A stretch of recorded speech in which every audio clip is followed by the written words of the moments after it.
Au nom du Père et du Fils et du Saint-Esprit, Esprit de Dieu, souffle de vie, Esprit de Dieu, souffle de feu, Esprit de Dieu, consolateur, tu nous sanctifies. Évangile de Jésus-Christ selon saint Luc. En ce temps-là, Jésus disait à ses disciples en parabole, « Un aveugle peut-il guider un autre aveugle? Ne vont-ils pas tomber tous les deux dans un trou? Le disciple n'est pas au-dessus du maître, mais une fois bien formé, chacun sera comme son maître. Qu'as-tu à regarder la paille dans l'œil de ton frère, alors que l'apôtre qui est dans ton œil à toi, tu ne la remarques pas?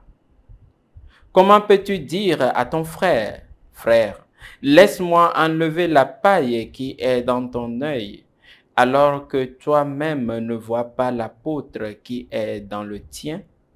Hypocrite, enlève d'abord l'apôtre de ton œil, alors tu verras clair pour enlever la paille qui est dans l'œil de ton frère.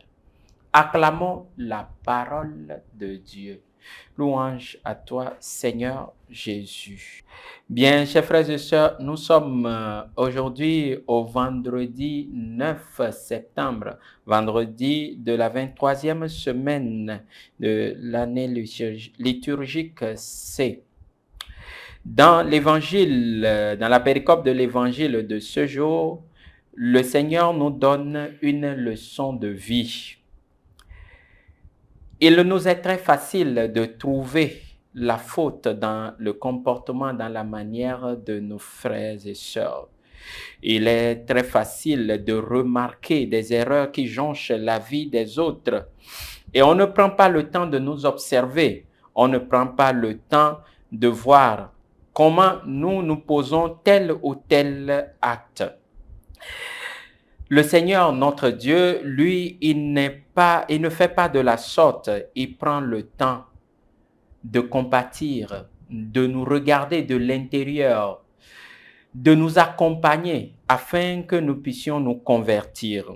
Et c'est ce que nous devons faire en tant que disciples du Christ. C'est vrai que nous aimons être des conseillers, parler de telle ou telle chose. C'est pour cela que nous devons nous mettre à l'école de Jésus-Christ. Nous devons être des disciples. Nous devons apprendre des leçons, sans quoi nous serons de ces aveugles qui vont chercher à guider leurs frères. Que le Seigneur, dans sa bonté infinie, nous assiste, qu'il nous accorde, qu'il nous donne de son esprit afin que nous puissions nous mettre véritablement à son école pour que nous puissions tous ensemble gagner le royaume. Au nom du Père et du Fils et du Saint-Esprit.